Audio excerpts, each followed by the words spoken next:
Siphinde sinibingelele babukele emakhaya izindaba ze-News 28 ezidlala 28 hours a day every day nizifundelwa yimina. Kanti ezihamba phambili kuleli hora umfundisi othile usezakhele udumo ngokuba ne-Holy Kiss.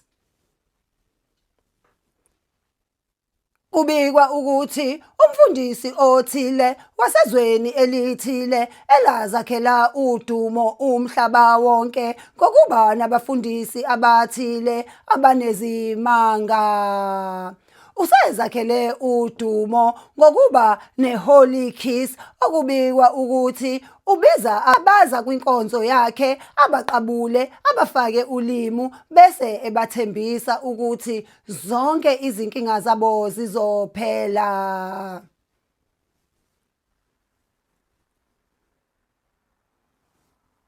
Bahlukene phakathi ababukeli ngalolu daba. Abanye bathi kungenzeka ukuthi lo mfundisi wenza isiyalelo asitshelwe yi-Holy Spirit. Kanti abanye bathi angeke bona bavumele abantu abazwana nabo ukuthi baye kule nkonzo. Mbukeli, kungabe kuthini okwakho ukuphawula ngalolu daba?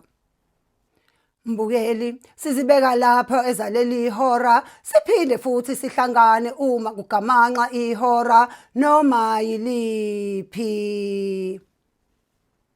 Kanti lezi bekuyizindaba ze-News 28 ezidlala 28 hours a day every day nizifundelwa yimina.